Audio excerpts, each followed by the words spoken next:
Show में आज हमारे साथ हैं समाजवादी पार्टी के पिछड़ा वर्ग प्रकोष्ठ के अध्यक्ष पूर्व एमएलसी रहे दर्जा प्राप्त राज्य मंत्री राजपाल कश्यप जी। आपका बहुत बहुत स्वागत है हमारे साथ। और सबसे पहले जानना चाहेंगे सर कि राजनीति की जो यात्रा रही उसकी शुरुआत कहाँ से हुई? देखिए, राजनीति की यात्रा तो वास्तव में जब लखनऊ विश्वविद्यालय में आए तब से शुरुआत हुई, लेकिन कहीं न कहीं स्कूल टाइम में भी हरदोई जनपद का मैं रहने वाला हूँ। अच्छा। और ग्रामीण परिवेश से, गांव मजरेता का, तो गांव से पढ़ने आते थे शहर। तो अब चौधरी चांद राम जी लड़े, तब मैं छोटा था, साइकिल से आता था। तो नेताजी आए थे उनकी रैली को संबोधित करने जीआईसी ग्राउंड हरदोई जनपद के, और देवीलाल जी से लेकर सभी लोग। तो कहीं न कहीं नेताजी से हम लोग प्रभावित। पहली किसी की राजनीतिक मीटिंग में गए स्कूल टाइम में, तो नेताजी से कहीं न कहीं प्रभावित थे। और राजनीति तो देखिए, किसी भी एक सामान्य परिवार, मिडिल क्लास में कोई नेता बनने के लिए अपने बच्चे को नहीं पढ़ाता। और ना हमारे माँ बाप नेता बनाने के लिए पढ़ा रहे थे। पढ़ाई, हर व्यक्ति, माँ बाप की ख्वाहिश होती है कि नौकरी मिल जाए अच्छी, इसके लिए पढ़ाई करा। तो उसी के तहत पढ़ाई करते करते मैं लखनऊ यूनिवर्सिटी में आ गया। और लखनऊ यूनिवर्सिटी में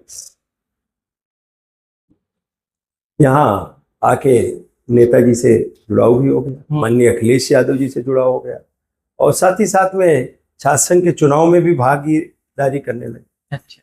तो वैसे तो मैंने तैयारी भी की, मैंने कंपटीशन की भी तैयारी की, सिविल की भी तैयारी की, इंजीनियरिंग की भी तैयारी की। और लखनऊ यूनिवर्सिटी में दाखिला लेने के बाद में संपर्क हुआ, और साथ ही साथ में लखनऊ यूनिवर्सिटी में एक छात्र संघ के उपाध्यक्ष रहे हम लोगों के बड़े भाई, अब नहीं है, स्वर्गीय रवि सिंह, जो जिनके साथ में मैंने रह के उनको चुनाव लड़ाया। हाँ, और उनसे भी बहुत कुछ सीखा छात्र राजनीति के बारे में। साथ में फिर लखनऊ यूनिवर्सिटी में मैं स्वयं भी 99 में चुनाव लड़ा, उन्होंने मदद भी किया। कुछ मामूली वोट से मैं रह गया था जूनियर लाइब्रेरी।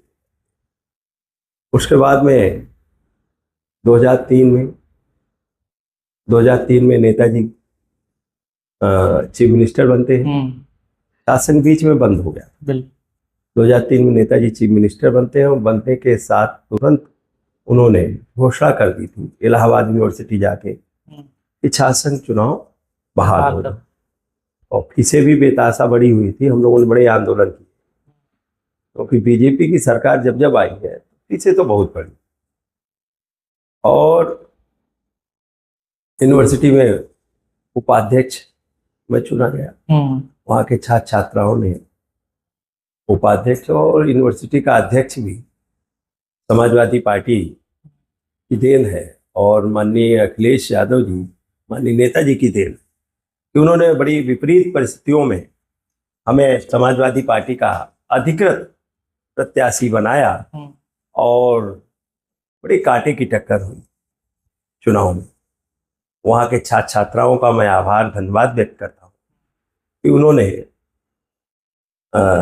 एक सामान्य परिवार से आने वाले राजपाल कश्यप को यूनिवर्सिटी का अध्यक्ष बनाया। अब ये ब्रिटिश हुकूमत, अंग्रेजों की हुकूमत से में यूनिवर्सिटी बनी थी, तब से आज तक कोई बैकवर्ड का अध्यक्ष नहीं बना।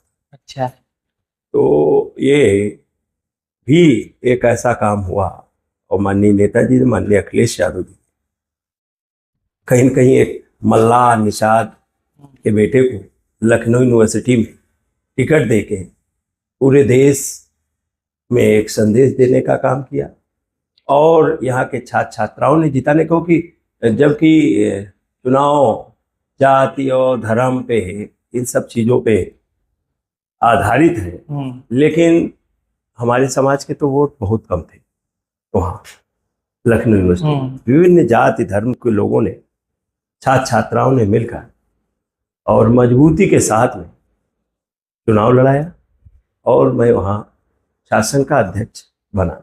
तब से इस पार्टी की तब नीति से आप पार्टी से जुड़े हुए हैं। लगातार पार्टी से तो मैं जुड़ गया था कॉलेज टाइम में ही।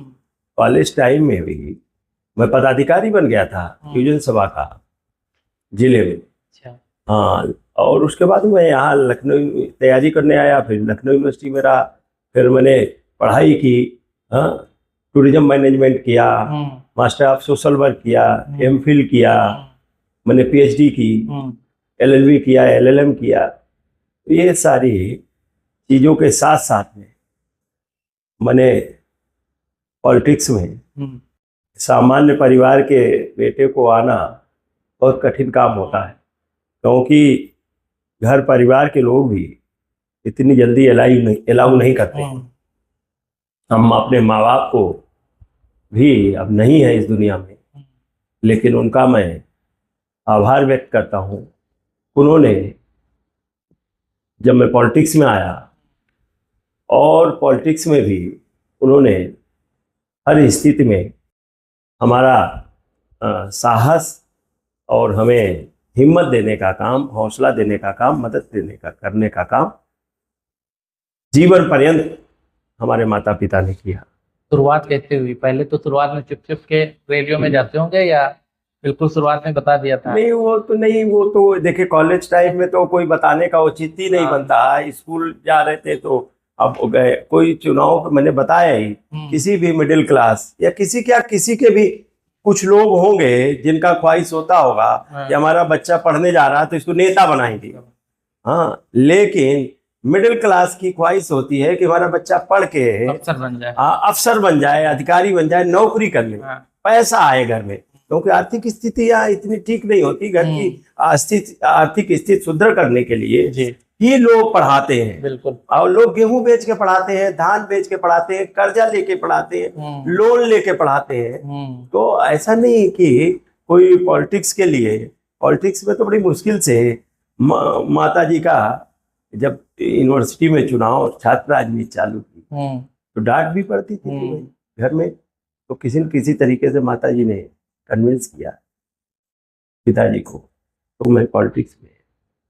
लेकिन जब मंत्री बने होंगे तो घर वाले खुश हो गए होंगे? नहीं, देखिए, तो किसी भी माँ बाप के लिए, किसी भी माँ बाप के लिए नहीं, मंत्री तो बाद में बना, लेकिन जब यूनिवर्सिटी की पॉलिटिक्स थी तो मैं अपने संगी साथियों का भी धन्यवाद देना चाहता हूँ। उन्होंने हमारे साथ दिया मजबूती से, और आज भी हमारे साथ। ये हमारी पूंजी है।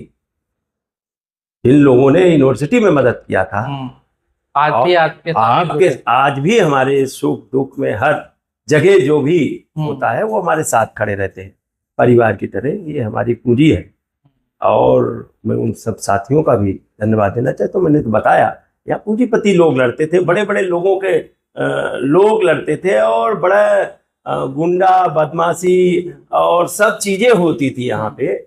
माफियाओं का भी हाथ रहता था, सब लोगों का, और बड़े बड़े लोग, धन्ना सेठों का भी हाथ रहता था इस स्टूडेंट पॉलिटिक्स में। तो मैं अपने संगी साथी और सहयोगियों का जरूर धन्यवाद देना चाहता हूँ कि उन लोगों ने भी मदद किया। और मैं नेताजी का और पार्टी का और माननीय अखिलेश यादव जी का तो भूल ही नहीं सकता हूँ कि उन्होंने उन परिस्थितियों में मेरे साथ में खड़े होकर और मेरे को टिकट दिया, और टिकट देने के साथ में हर तरीके से मदद करने का काम किया। तो इस बार विधानसभा में आ रहे हैं? वो तो पार्टी का जो निर्णय होगा। हम लोग तो पार्टी और संगठन से जुड़े हैं। जब से मैं लखनऊ यूनिवर्सिटी की पॉलिटिक्स से निकला तब से पूरा टाइम पार्टी में देता हूँ।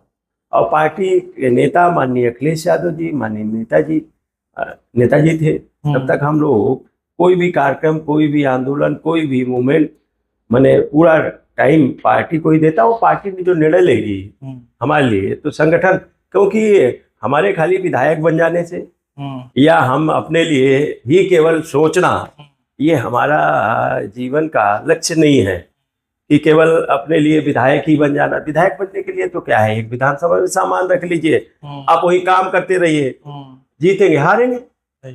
टिकट मांगा, मिला तो ठीक, नहीं मिला तो आदमी बैठ गया है, लेकिन संगठन ही एक बड़ी व्यवस्था है। ये समाजवादी पार्टी केवल पार्टी नहीं है कि पॉलिटिकल ही पार्टी नहीं है, ये कितने नौजवानों को जीना सिखाया, कितने लोगों का मतलब व्यवहार में चेंज लाया, कितने लोगों को नेता बनाने का काम किया, जो कितने लोगों को प्लेटफॉर्म दिया। ये छात्र संघ चुनाव, ये तो अब छात्र संघ बंद कर दिया, नहीं तो छात्र संघ के माध्यम से नेताजी कहा करते थे अगर छात्र संघ नहीं होगा इस पॉलिटिक्स पे ठेकेदार और गुंडे माफिया कब्जा कर लेंगे।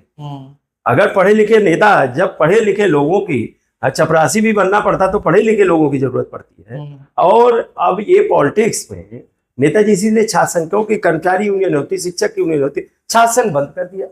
तो बीजेपी को डर लगता, कुछ दलों को डर लगता है, लेकिन समाजवादी चरित्र है कि छात्र संघ जो हमारे डॉक्टर लोहिया, जयप्रकाश नारायण और नेताजी, तो ये नेताजी स्वयं छात्र संघ के अध्यक्ष रहे। नेताजी स्वयं छात्र संघ का अध्यक्ष। हमारे यहाँ छात्र संघ के अध्यक्षों को नेताजी ने टिकट दिए, विधायक बनाया, एमपी बनाया, राज्यसभा बनाया, एमएलसी बनाया, ये सब दिया है, जिनके घरों में कोई सांसद एमपी नहीं था। नेताजी ने जिन लोगों को, माननीय अखिलेश यादव जी ने जिन लोगों को एमएलसी, राज्यसभा बनाया, बहुत से लोगों के घरों में कोई बीडीसी नहीं था, प्रधान नहीं था, उन लोगों को उन्होंने बनाया। तो ये पॉलिटिक्स में मौका दिया छात्र संघ। और छात्र संघ एक ऐसा प्लेटफॉर्म है जहाँ पढ़े लिखे लोग आते हैं, और एक नर्सरी कहा जाता है, तो उस नर्सरी को बंद कर दिया, लोकतंत्र की नर्सरी को बीजेपी ने बंद कर दिया। ये कहीं ना कहीं स्वस्थ लोकतंत्र के लिए, अच्छे लोकतंत्र के लिए खतरा, ये लोकतंत्र बंद करने जैसी ही स्थिति है। और अगर पढ़े लिखे लोग छात्र संघों के माध्यम से नहीं आएंगे तो ये ठेकेदार, गुंडे, बदमाश, पूंजीपति, यही सब लोकतंत्र को कब्जा करेंगे। ये नेताजी कहा करते थे, इसलिए वो कहते थे छात्र संघ मैंने बहाल किया। बंद हो गया था, उन्होंने सरकार बनने के, चीफ मिनिस्टर बनने के बाद में हम लोग शपथ ग्रहण में गए थे नेताजी के। शपथ ग्रहण के बाद सीधे इलाहाबाद यूनिवर्सिटी के पूर्व में कार्यक्रम दिया था, वहां जाके घोषणा कर दिया, और फीस भी कम कर दी थी, 1995 की फीस लागू कर दी थी। तो ये है कि देखिए छात्र संघ का होना चाहिए, लेकिन बीजेपी ने बंद कर, ये अच्छा नहीं। आप सरकार में आएंगे, शुरू करेंगे फिर से? निश्चित तौर पे हमारी सरकार आएगी तो छात्र संघ भी बहाली होगी, और जो बेतहाशा फीसें बढ़ी है इन पे भी कंट्रोल होगा। आप गरीब आदमी कैसे पढ़ पाएगा? गरीब आदमी अब तो सरकारी यूनिवर्सिटियों में भी मतलब जो है उस पे पढ़ाई हो रही है पैसा देके। प्राइवेट सेक्टर जैसा ही कर दिया, सरकारी भी सेल्फ फाइनेंस कोर्स खोल दिए।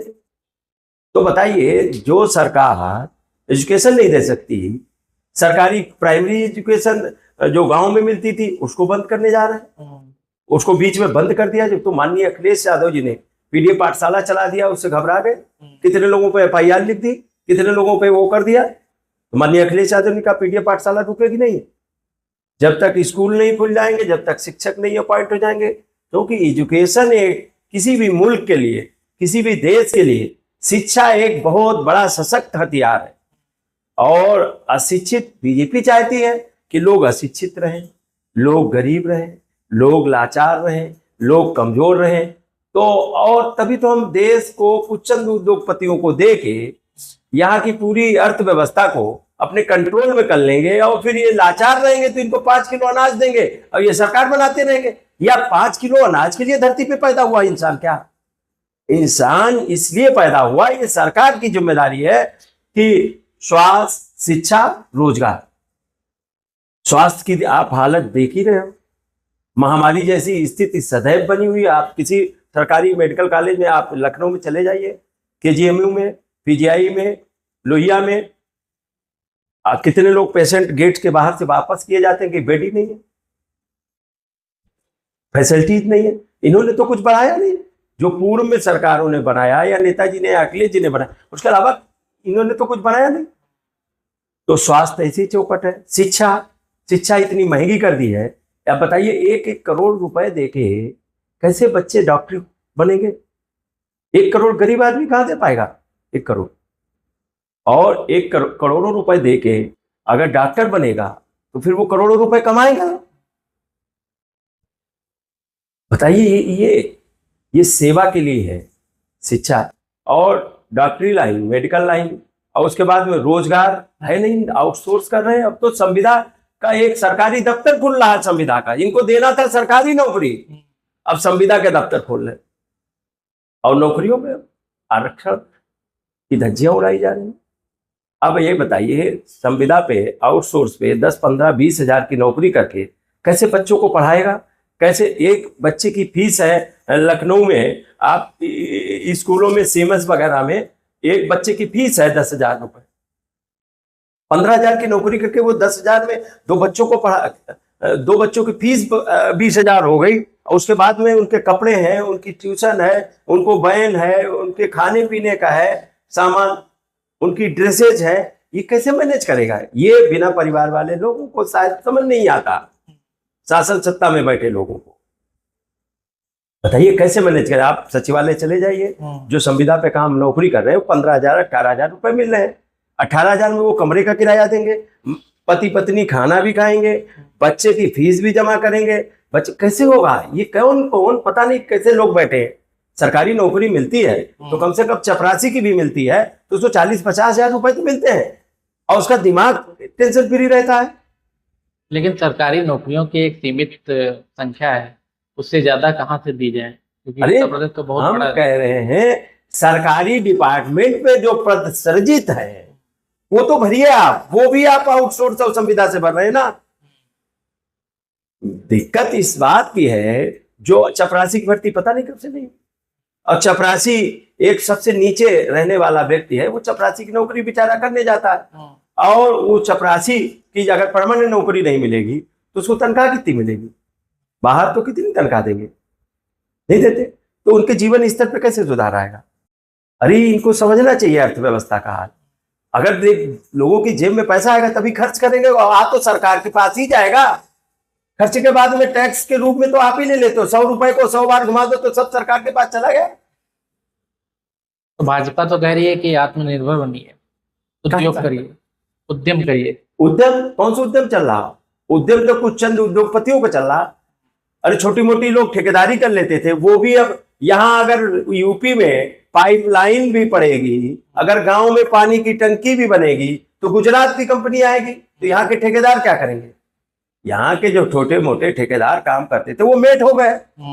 ये उत्तर प्रदेश में केवल नौकरी ही संविदा पे नहीं है, यहाँ संविदा पे मुख्यमंत्री, डिप्टी सीएम और सीएम और नेता भी रखे जा रहे हैं। मंत्री भी संविदा से ज्यादा उनकी हैसियत नहीं है उत्तर प्रदेश में। मंत्री, उप मुख्यमंत्री सब संविदा पे, ये संविदा कर्मी तो है। आप बताओ, डिप्टी सीएम ब्रजेश पाठक हैं, उनके एक जानने वाले सांसद का बेटा पीजीआई में भर्ती नहीं हो पाया, ट्रांसफर पोस्टिंग नहीं कर सकते हैं। आप जितने डिप्टी स्टूल मंत्री जिनको कहते हैं लोग, उनको तो नाम ही लोगों ने रख दिया स्टूल मंत्री। डिप्टी सीएम है, पिछड़ों का वोट चुनाव के समय में ले जाके ले जाएंगे, डलवाएंगे मौर्य जी, लेकिन मौर्याओं को हक अधिकार नहीं दिला पाएंगे। कितने मौर्य कलेक्टर हैं बताएं? अनुप्रिया पटेल बताएं कितने पटेल कलेक्टर हैं? डॉक्टर संजय निषाद बताएं कितने कश्यप निषाद कलेक्टर हैं? बताएं। ओम प्रकाश राजभर बताएं कितने कलेक्टर हैं? जो माननीय अखिलेश यादव जी पे आरोप लगता था और लोग लगाते थे बीजेपी के लोग, सब यादव कलेक्टर है। जब की बदनाम किया गया, कहीं ऐसी कोई बात नहीं थी। ये तो कहते थे 56 एसडीएम यादव हो गए, कोई कैसी आज तक सूची नहीं दे पाए। हर बार 2, 3, 4, 5, 6, 7, 8 भर्ती, वो तो आज भी भर्ती हो रहे हैं, लेकिन बदनाम किया गया ये बीजेपी के पास। अब तो लखीमपुर की भर्ती देखिए आप, लखीमपुर में कोऑपरेटिव में भर्ती हुई है, कितनी जात के लोग, कितना आरक्षण किया गया, 51-52% एक जात के लोग ही भर्ती हो गए। बांदा कृषि विश्वविद्यालय में भर्ती हुई थी, वहां तो 15 में 12 एक जात के लोगों को भर्ती कर दिया गया था। और यहाँ लखीमपुर में तो मंत्री विधायक और अधिकारी इन लोगों ने अपनी भर्ती सब घर परिवार के लोगों को कर ली। बताइए सरकार जवाब देगी क्या? तो उन्हीं के विधायक तो उसके खिलाफ हैं, उन्हीं के विधायक इसी भर्ती के खिलाफ हैं, उस प्रक्रिया की मांग कर रहे हैं कि उसकी जांच होनी ही चाहिए। वहां जिस तरीके का वहां तो एक जो पकड़ जा रहा है वो तो इसलिए पकड़ गया, चोरी वहां बीजेपी की पकड़ी जा रही जहां बंटवारे में वो कहीं हिस्सा नहीं लग पा रहा किसी का। जिसका हिस्सा नहीं लग पा रहा, जिसके घर का नहीं हो पाया, उसने खोल दिया। नहीं तो बंटवारा ऐसा चल रहा है, अंदर खाने सब मिल बैठ के बांट ले रहे। अब कहां नौजवान, पढ़ा लिखा नौजवान ये परीक्षा तो करा नहीं पाए, पेपर लीक हो जा रहे हैं। कितने भर्तियों के पेपर लीक हो गए, परीक्षाएं निरस्त हो गई। ये कहां करा पा रहे हैं परीक्षाएं? बेरोजगार मारा मारा घूम रहा है। तो इसलिए 2027 का मुद्दा क्या है इस बार पे? देखिए 2027 का मुद्दा, एक तो सभी जाति वर्ग धर्म के लोग परेशान हैं। अब तो इस धरती के जीव जंतु वनस्पति भी बीजेपी से परेशान, क्योंकि इनका क्रियाकलाप ऐसा है। ये तो ऐसे लोग हैं, ये भगवान को भी छोड़ने वाले लोग नहीं। जब भगवान के चंदे तक में घोटाला कर दी, मंदिर के निर्माण में घोटाला हो गया, मंदिर की जमीन खरीद फरोख्त में घोटाला हो गया। आपने देखा होगा पार्लियामेंट की छत पहली बरसात में ही टपकने लगी थी, जब लोकतंत्र के मंदिर में भी घोटाला हो गया। ये महापापियों की सरकार है। अब इनका पाप का घड़ा भर चुका है, जनता जान चुकी है। इन्होंने जो भी वादे किए थे एक भी वादा पूरा नहीं किया। प्रधानमंत्री जी ने कहा था 2 करोड़ नौकरियां देंगे, 2 करोड़ नौकरियां नहीं दी। 2 करोड़ प्रत्येक बरस बेरोजगार किया। किसान की आय दुगुनी करने की वादा किया था, किसान की आय तो आधी कर दी उनके साणों ने। आप बताइए रात दिन रखवाली कर रहे हैं, खाद मिल नहीं रही, खाद के लिए लाइन में लोग लगे। और लखीमपुर में तो किसानों को गाड़ी से कुचल दिया था गृह मंत्री के बेटे ने, आपने देखा होगा। तो ये सब मोर्चे पे कानून व्यवस्था पूरी तरह से ध्वस्त हो गई। लूट डकैती दिन दहाड़े हो रही, हत्याएं दिन दहाड़े हो रही। सभी मोर्चों पे विफल सरकार है। नौजवान प्रमुख मुद्दा है। पढ़ा लिखा नौजवान शिक्षित बेरोजगार घूम रहा है, दर दर की ठोकरें खा रहा और उसको अपमानित किया जा रहा। किसान, पिछड़े, दलित, आदिवासी, अल्पसंख्यकों को अपमानित किया जा रहा है। इनके हक अधिकारों पर डकैती डाली जा रही, निजीकरण किया जा रहा, सरकारी संपत्तियों को बेचा जा रहा, अमीरी गरीबी का फासला इतना बढ़ा जा रहा कि लोगों का किसी के 2 वक्त की रोटी नहीं है और कुछ लोग तो बहुत ऊंचाई पे जा रहे। तो ये सब मुद्दे हैं। और माननीय अखिलेश यादव जी ने जो पीडीए का गठन किया है, पीडीए के आह्वान के तहत पीडीए एकजुट हो रहा है। पीडीए एकजुट हो रहा है, सभी जाति धर्म के लोग एकजुट हो रहे हैं। उसी का परिणाम आपने देखा होगा 24 में माननीय अखिलेश यादव जी के नेतृत्व में और इंडिया गठबंधन ने उत्तर प्रदेश में 43 सीटें जीती, 37 सीटें समाजवादी पार्टी की जीती। बीजेपी को बैसाखी पे लाने का काम किया माननीय अखिलेश यादव जी ने। और 27 में बीजेपी वेंटिलेटर पे चली जाएगी। अब इसको कोई नहीं बचा सकता। तो पीडीए में क्या संजय निषाद जी, राजभर जी, अनुप्रिया पटेल जी, ये लोग साथ में आएंगे? संजय निषाद जी के सुर तो बदले हुए लग रहे हैं इस समय। वो ऐसा है, ये सब धंधेबाज लोग। अब धंधेबाजों से समाज के लोग छुटकारा पाना चाहते। आप डबल इंजन की सरकार में रहे, doctor Sanjay Nishad ji double engine की सरकार में रहे, आरक्षण नहीं दिला पाए। हमारे समाज का प्रमुख मुद्दा है आरक्षण। कश्यप, निषाद, बिंद, धीवर, मल्ला, कहार, गुड़िया, माझी, मझवार, रैकवार, तुराहा, भर, राजभर, कुमार, प्रजापति, इनको आरक्षण के दायरे में माननीय नेताजी ने करने का काम किया था, माननीय अखिलेश यादव जी ने करने का काम किया और बीजेपी ने उसको कोर्ट में जाके निरस्त कराने का काम किया। उसी बीजेपी में वो जिस समाज की राजनीति कर रहे हैं, मैं उसी समाज के बारे में कहना चाहता हूं। माननीय अखिलेश यादव जी ने 5 अप्रैल को महर्षि कश्यप महाराजा निषाद राज की जयंती पे अवकाश किया था, वो भी बीजेपी ने कैंसिल कर दिया। उसी सरकार में डॉक्टर संजय निषाद जी। बालू खनन, मोरंग तालाब के पट्टे माननीय नेताजी ने दिए थे। उसी सरकार ने नियम बदल के और कानून बदल के इसको छिन्न भिन्न करने का काम किया। आप फूलन देवी जी की जयंती नहीं मना सकते, और फूलन देवी जी को किन किन, फूलन देवी की जी ये की जो जिन्होंने हत्या की वो बीजेपी संरक्षित है। वो खुद डॉक्टर संजय निषाद खुद नहीं स्वीकारने को तैयार है, आरोप लगा देंगे पता नहीं क्या क्या उन लोगों के बयानों पे। और उनको सबसे पहले उनके घर में सांसद देने का काम किया, उनके बेटे को सांसद बनाने का काम किसी ने किया तो समाजवादी पार्टी माननीय अखिलेश यादव जी ने किया। लेकिन चले गए बीजेपी में। ओम प्रकाश राजभर की इतनी सीटें जितवा दी, चले गए बीजेपी में। तो जनता ने भी जवाब दिया है उनको, उनके भी बेटे को हरा दिया, इनके भी बेटे को हरा दिया।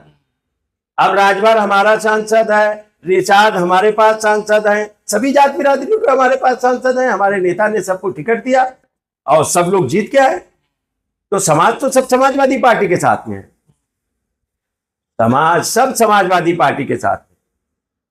अब बीजेपी में तड़फड़ा रहे हैं, शिकार मिल नहीं रही, जाल लिए घूम रहे हैं, शिकार कहीं फंस नहीं। बीजेपी इस बार नहीं आ पाएगी, कम बैक नहीं कर पाएगी 2027 में? ये तो आप अपने चैनल के माध्यम से इंटरव्यू में मैं कह रहा हूं। हाँ, बीजेपी 50 से भी कम सीटें पाएगी, आप लिख के रख लेना। तो बहुत रिकॉर्ड विजयी उनकी होने वाली है। अरे तो क्यों, आपने देखा नहीं पार्लियामेंट में कितनी बेईमानी से सीटें जीती हैं, जब इन्होंने वोट कटवाए, वोट चोरी किए, कलेक्टर, कप्तान, थानेदार सब लगाए, उसके बाद में 37 सीटें जीती है। और हार तो प्रधानमंत्री रहे थे, आपने देखा होगा। और हारा ही माना जाएगा, जब आप कम हो गए तो हारा ही माना जाएगा। तो आप देख लेना, ये पीडीए की ऐसी आंधी चलेगी, इसमें बीजेपी का पता न लगेगा।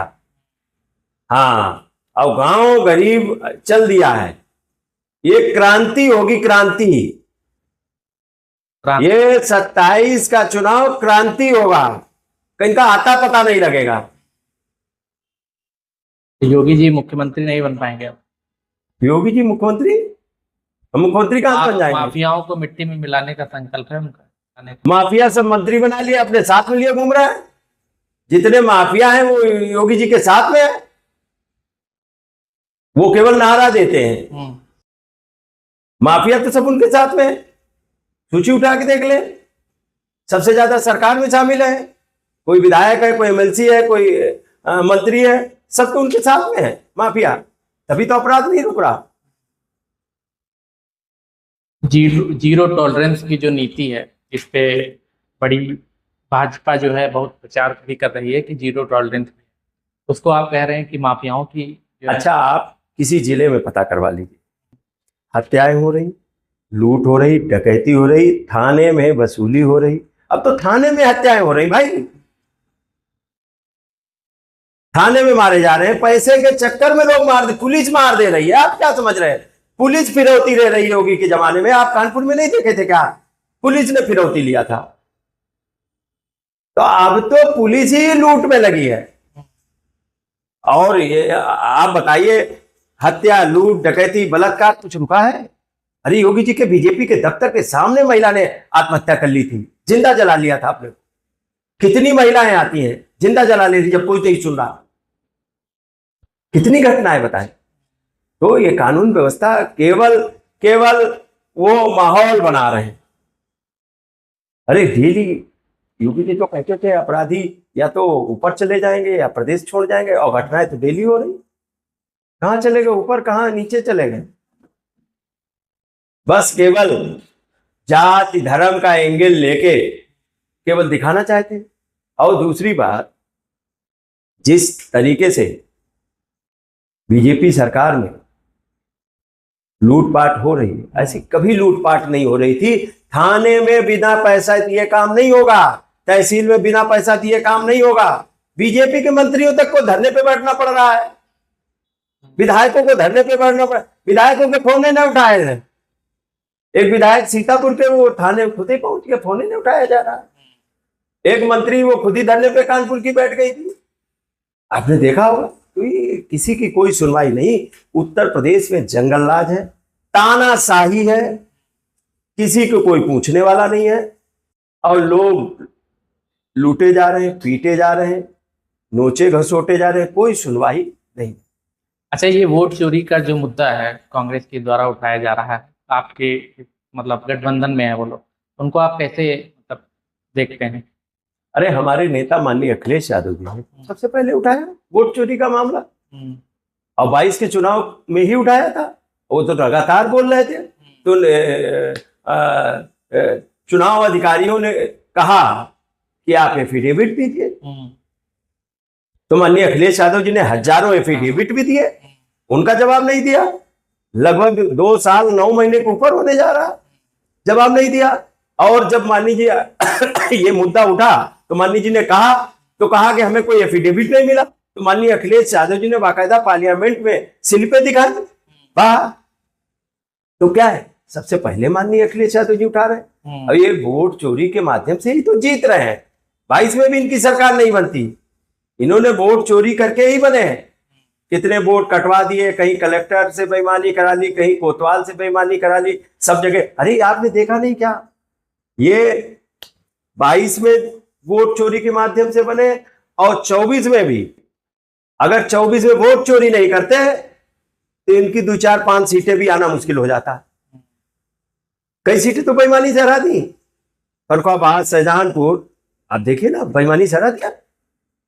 24 में तो बहुत सारी सीट आपकी भी आई, तो भाजपा का। मेरा कहने का मतलब है, हमारा जनाधार और माननीय अखिलेश यादव जी ने जब से पीडीए का नारा दिया है, और पीडीए एकजुट हुआ है, उसका वोट इतना है, इनकी तो खाता नहीं खुलना चाहिए। इन्होंने बेईमानी से जीता है। जो सीटें जीत भी पाए थोड़ी, वो बेईमानी से जीती हैं। ईमानदारी से जनता ने वोट नहीं दिया इनको। या जनता ने इनकी 22 में भी सरकार नहीं बनाई थी। 22 में सरकार माननीय अखिलेश यादव जी को वोट देके जनता ने मुख्यमंत्री बनाया था। जनता खुद ठगी हुई महसूस कर रही है, क्योंकि ये बेईमानी आपने देखा नहीं क्या, इनके लोग वोट डालेंगे। अभी 24 के बाद बाई इलेक्शन हुआ, आपने देखा होगा किस तरीके से पिस्टल तान के दरोगा खड़ा हो गया वोट रोकने के लिए, कि वोट समाजवादी पार्टी को न पड़ जाए। आपने देखा होगा अयोध्या में, मिल्कीपुर में, एक व्यक्ति ने खुद वीडियो ऑन रिकॉर्ड कहा, कितने वोट मैंने अकेले बीजेपी को डाले। क्या कार्रवाई, कितना रोका गया लोगों को, थानेदार ढूंढ रहे थे कि वोट न पड़ने पाए समाजवादी पार्टी का। तो ये वोट चोरी ही तो है, ये तो लोकतंत्र खत्म करने जैसी स्थिति है। आपने देखा होगा लखीमपुर में तो एक महिला नामांकन करने जा रही थी, नामांकन ना कर पाया, उसकी साड़ी तक खींचने का काम किया गया। ये इतने बेशरम लोग हैं। ये राजनीति में चुनाव जीतने के लिए किसी भी स्तर तक उतर सकते हैं, नहीं तो ये कहीं जनता में नहीं। पूरी तरह से बीजेपी अपना जनाधार खो चुकी है। ये वोट चोरी के माध्यम से अपनी नैया पार लगाना चाहते हैं। अब इनकी नैया पार नहीं जाएगी, न नैया पे पीडीए है, न मल्ला है, न केवट है, और न मछुआरा है। अब इनकी नाव 27 में डूबेगी, इसको अब कोई बचा नहीं सकता, जो बैठा है वो भी डूबेगा। अच्छा, ये सवर्ण जाति के जो लोग हैं उनसे कोई खास नाराजगी क्या? समाजवादी की किसी जाति से नाराजगी नहीं है। समाजवाद के मतलब है व्यवस्था परिवर्तन, समाजवाद का मतलब है गैर बराबरी खत्म करना। हमारे नेता ने कभी सिखाया नहीं। आप बताइए, ये गैर बराबरी खत्म करने का, संपन्नता और लाने का नाम है समाजवाद, समानता, संपन्नता। और डॉक्टर लोहिया कहा करते थे, गैर बराबरी उतनी ठीक है जितनी हाथ की उंगलियां हैं, इनमें जितना गैप है, जिससे आवश्यकता पड़े तो ये मुट्ठी बन सके। लेकिन आज तो गैर बराबरी कितनी बढ़ रही है। और अगर ऐसा होता जातियों से हम लोगों को, तो माता प्रसाद पांडे जी को यहाँ उत्तर प्रदेश की नेता विरोधी दल नहीं पार्टी बनाती। आप पूछा, पुराना मंत्रिमंडल देख लीजिए, हमारा किसी से भेदभाव नहीं। हाँ, जो लोग गरीबों को दबाना चाहते हैं, पिछड़ों को दबाना चाहते हैं, शोषितों को, वंचितों को, अरे डॉक्टर लोहिया कोई वो थे क्या? डॉक्टर लोहिया, जयप्रकाश नारायण, इन लोगों ने लड़ाई लड़ी। मोहन सिंह, ब्रजभूषण तिवारी, ये सब लोगों ने लड़े। नेताजी के आंदोलन को आगे बढ़ाने का काम किया। तो ये अगर होता, विचारधारा की लड़ाई है, किसी जात से लड़ाई नहीं है हमारी, विचारधारा की लड़ाई है, सामंती सोच से लड़ाई है, अच्छा ये 27 प्रभुत्ववादियों से लड़ाई है, जो इंसान को इंसान नहीं समझ रहे, मानव को मानव नहीं समझ रहे, उनसे लड़ाई है। 27 से पहले ही अभी उत्तर प्रदेश में ही पंचायती चुनाव होने हैं, जिसमें जिला पंचायत अध्यक्ष और ब्लॉक प्रमुख अध्यक्ष ये सब चुने जाने हैं। तो इसको क्या पार्टी उतना सीरियसली ले रही है?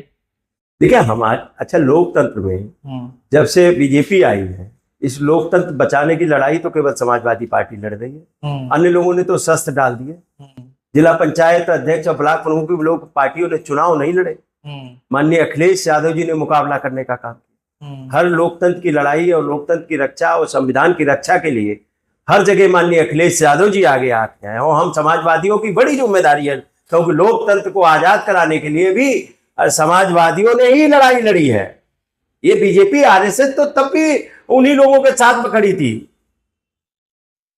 बीजेपी आरएसएस तो अंग्रेजों के साथ में खड़ी थी। इनकी सोच उन्हीं जैसे है, डिवाइड एंड रूल, बांटो और राज करो। लड़ाई तो सब समाजवादी लोग लड़ रहे थे। इस देश को जो आजाद कराया उसमें समाजवादियों का योगदान है। इस देश को पुनः गुलाम नहीं होने देंगे, ये हमारे सब समाजवादियों की जिम्मेदारी है। उसका निर्वहन माननीय अखिलेश यादव जी कर रहे हैं, और मौके मौके पे उन्होंने दिखाया है। जो वोट चोरी के माध्यम से जो वो आंदोलन हुआ दिल्ली में, उन्होंने बैरिकेडिंग लांग के बताने का काम किया कि अगर लोकतंत्र को खत्म करोगे तो हम इसको किसी कीमत पे खत्म नहीं होने देंगे। उसके लिए किसी भी आंदोलन का और किसी भी चीज का मुकाबला करने का काम करेंगे। आपकी पुलिस और प्रशासन को रोक नहीं पाएगा। आपको क्या लगता है कि बीजेपी वर्सेस सपा ही है उत्तर प्रदेश में, या मायावती की भी भूमिका है अभी आज के समय? अब देखिए, जितने समाजवादी, संविधानवादी, मान्यवर कांशीरामवादी, बहुजनवादी, वो सब तो माननीय अखिलेश यादव जी के नेतृत्व में, उन्हें पता है, लोगों को पता है कि अब कोई संविधान की रक्षा की लड़ाई लड़ सकता है तो वो अखिलेश ही है। तो वो सब एकजुट। अब और तो बीजेपी की बी सी डी टीमें आएंगी, लेकिन अब जनता जान चुकी है। कांग्रेस की भूमिका कैसे देखते हैं? अब वो उनका दल है, और अभी तो हमारा इंडिया गठबंधन है। तो और माननीय अखिलेश यादव लगातार कोशिश कर रहे हैं। उनकी कोशिश ही है कि बीजेपी हटे, जो अलोकतांत्रिक पार्टी है, जो संविधान को, क्योंकि जिस देश के गृह मंत्री ने बाबा साहब पे कौन सी टिप्पणी सदन में की, तो उससे उनकी मानसिकता झलकती है। वो संविधान विरोधी है। वो तो उनकी सीटें रोक दी, नहीं तो ये संविधान चेंज हो जाता। आज गांव गरीब आम आदमी की कोई वैल्यू नहीं बचती, वोट का अधिकार खत्म कर देते। ये तो पूंजीपतियों की पार्टी है। ये पूंजीपति लाके यहाँ देश को जैसे एक ईस्ट इंडिया कंपनी आई थी, ऐसे ही कुछ कंपनियां ले आए, उनके माध्यम से गुलाम बनाना चाहते हैं। बीजेपी ईस्ट इंडिया कंपनी की बी टीम है, समझ लो। पूरा प्रशिक्षण उन्हीं से लिया है कि उद्योगों पे कब्जा कर लो, अर्थव्यवस्था पे कब्जा कर लो, सारा चीज कंट्रोल में आ जाएगा। यहाँ के लोग गरीब हो जाएंगे, लाचार हो, मजदूरी करेंगे हमारे यहाँ। ये किसी कीमत पे हम समाजवादी लोग नहीं होने देंगे। तो अखिलेश यादव जी के बारे में क्या कहना चाहेंगे कि कॉन्फिडेंस बहुत बढ़ गया है 24 के चुनाव के बाद? नहीं, कॉन्फिडेंस की बात नहीं है। कॉन्फिडेंस तो अखिलेश जी का कभी कमजोर नहीं रहा, और हम समाजवादियों को कभी कमजोर नहीं रहा। और हर चुनाव का मैंने देखा है, नेताजी ने सिखाया है, कभी मनोबल नहीं टूटा। उन्होंने बहुत कठिन कठिन परिस्थितियों को भी देखा है। वो बड़े चुनाव उन्होंने संघर्षपूर्ण तरीके से इस बीजेपी से लड़ रहे हैं। जो बीजेपी, जिनके पास पैसा है, टीवी है, चैनल है, विद्वान है, देश दुनिया का पूरा दिमाग लगाए हैं, ईडी है, सीबीआई है, इनकम टैक्स है, सारी संवैधानिक संस्थाओं पे कब्जा किए, उससे अकेला बंदा लड़ रहा है। और माननीय अखिलेश यादव जी की मैं काबिलियत का और उनकी योग्यता का, उनके निर्णय का, उनके संघर्ष को मैं सलाम करता हूं कि अगर वो नहीं होते तो उत्तर प्रदेश साफ था। अखिलेश यादव जी इस देश की पॉलिटिक्स में एक ऐसी धुरी बन के निकल गए कि पूरी देश और दुनिया की आशाएं और अपेक्षाएं हैं कि एक ऐसा नेता हमको देश को मिल गया जिसकी टेक्नोलॉजी, जिसका सोच, इंसानियत, मानवता, सादगी, ये सब चीजें जो एक राजनेता में होनी चाहिए वो सारी है। उनकी योजनाएं आप देख लीजिए, उन्होंने जो भी काम किया वो वर्ल्ड क्लास किया, कभी नीचे घटिया स्तर का काम नहीं किया। इनका शौचालय देख लो जिसमें पानी तक नहीं है, लेकिन माननीय अखिलेश यादव जी लोहिया आवास देते थे 3,05,000 का देते, मछुआ आवास भी 3,05,000 के देते थे। जिस मंत्रालय के डॉक्टर संजय निषाद मिनिस्टर हैं उन्हीं के मंत्रालय में योगी जी ने वो योजना खत्म कर दी। उनका ये शौचालय ठीक से नहीं बना पे, वो तो आवास बना के दे रहे थे, सोलर लाइट लगा के दे रहे थे। आप लोक भवन देख लीजिए, आप एक्सप्रेस वे देख लीजिए, आप मेट्रो देख लीजिए, आप रिवर फ्रंट देख लीजिए, नदियों पे काम किया उन्होंने, तो सभी चीजों पे काम, एम्बुलेंस देख लीजिए, 100 नंबर देख लीजिए, 108 देख लीजिए, एम्बुलेंस, क्या क्या सब सुविधाओं से जनता के लिए लेस किया, कॉन्फिडेंस जगाया। नहीं, रात के अंधेरे में निकल नहीं सकता था इस उत्तर प्रदेश में व्यक्ति, लूट लिया जाता था। ये माननीय अखिलेश यादव जी की देन है कि रात में भी पुलिस 8 बजे सड़क पे पहुंच जाती है 5 मिनट।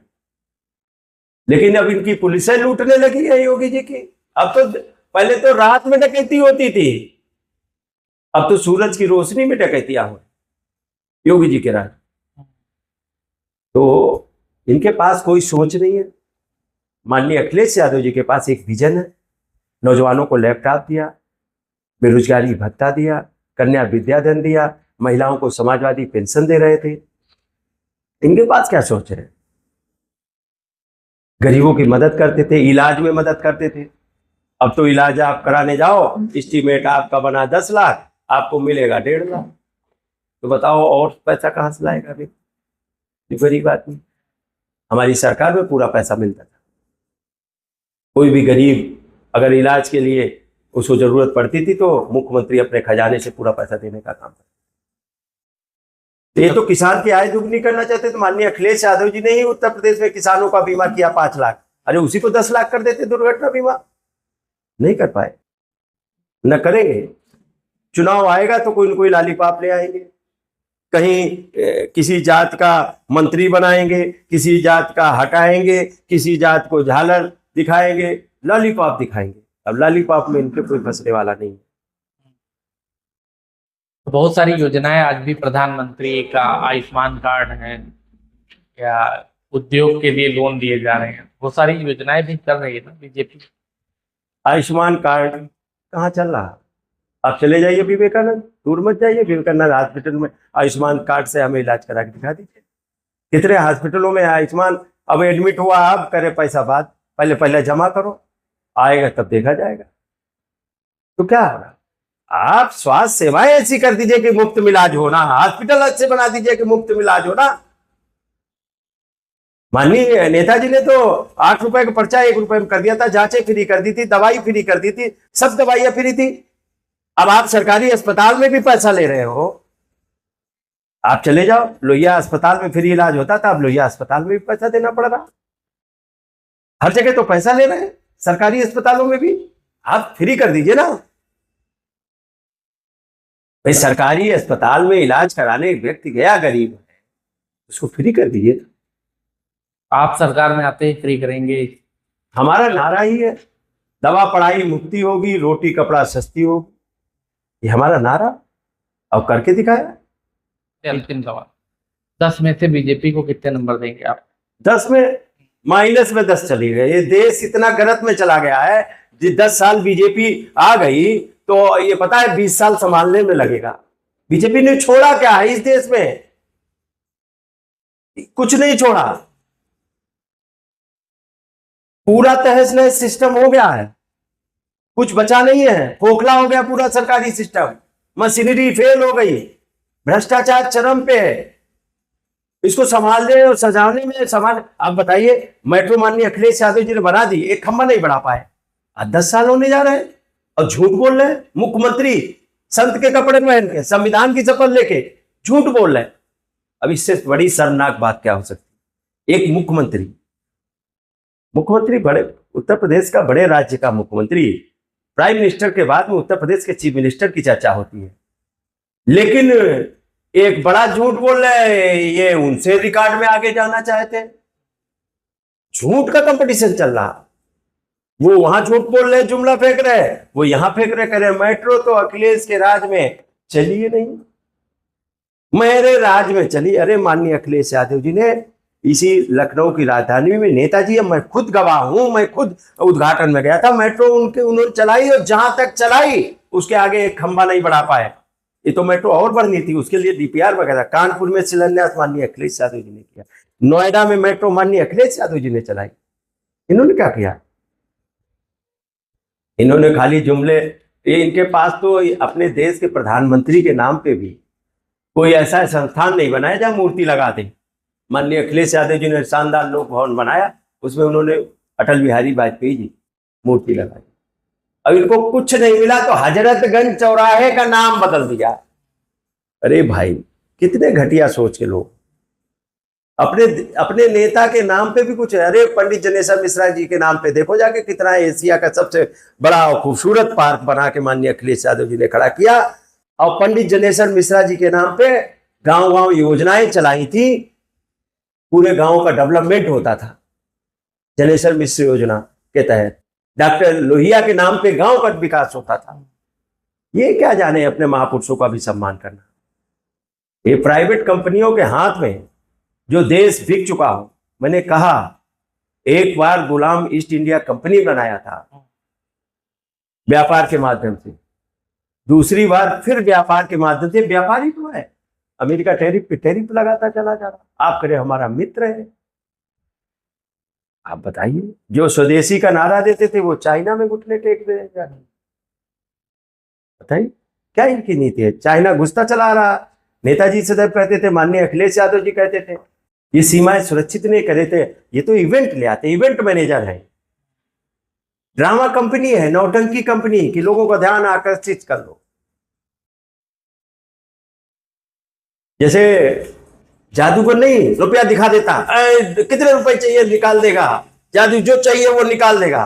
तो ये चुनाव में वैसे ही जादूगर है, और चुनाव निपट गया, कुछ नहीं मिलेगा जनता। ये जादूगर है, बाजीगर है चुनाव की। चुनाव आएगा, जैसे जादूगर नहीं दिखा देता, लोग समझ नहीं पाते, रुपया निकाल देगा, कहीं फल निकाल देगा, कहीं कुछ निकाल देगा। तो लेकिन जनता जान चुकी, जनता को वो कन्वर्ट कर लेते हैं अपने पाले में। हाँ, लेकिन जनता जान चुकी। देखिए ऐसा है, कोई जेब काट सकता है धोखे से, लेकिन जेब काटने वाला एक बार पकड़ जाए सार्वजनिक, तो पता है जेब काटने वाला जैसे ही जनता के बीच में घूमेगा तो लोग अपनी अपनी जेब पकड़ लेंगे।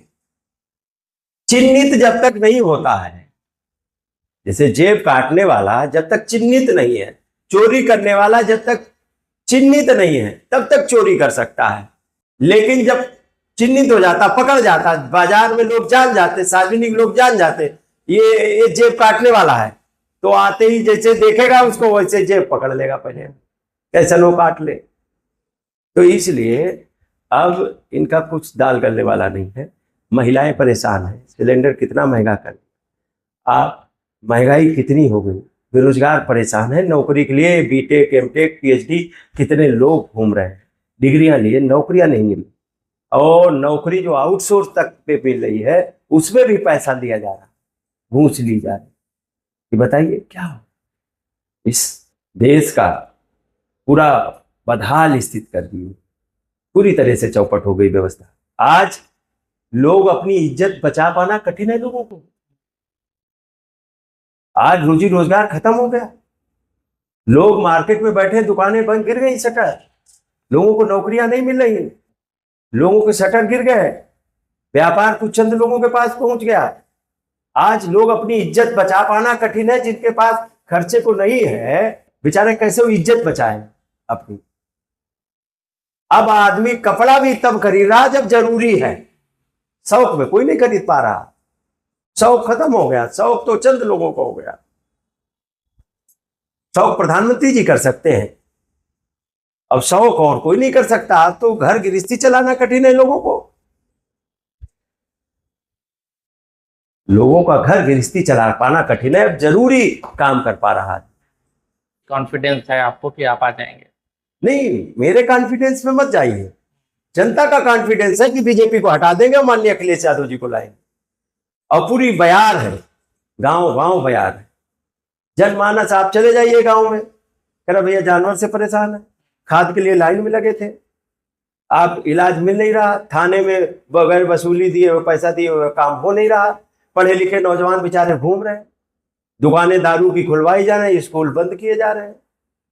कितने स्कूल में पढ़े लिखे लड़के घूम रहे हैं जिनको 5-10 हजार की नौकरी नहीं मिल रही। तो बताइए, सब परेशान है ना, सभी वर्ग परेशान है। और इन्होंने बड़े बड़े सपने दिखाए थे, और ये इनके पास तंत्र है इवेंट का, बदनाम करने का, किसी का भी, किसी को भी। तो वो जनता जान चुकी है, फर्जी बातें फेंकते हैं। जैसे 56 SDM यादव हो गए, आज तक सूची नहीं है। अब इनकी सूची तो सब सामने आ रही, कल ही खुल रही है। लखीमपुर की देख लो, बांदा कृषि विश्वविद्यालय देख लो, कितनी जगह भर्तियां हुई, उनमें आरक्षण का घोटाला किया गया। तो अब इन पापियों को कोई बचा नहीं सकता। अब भगवान राम भी जान चुके हैं ये पापी हैं, इसलिए अयोध्या में पूरी तरह से पराजित हुए, माननीय अवधेश पासी जीते। चलिए, आपका बहुत बहुत धन्यवाद हमारे साथ जुड़ने के लिए।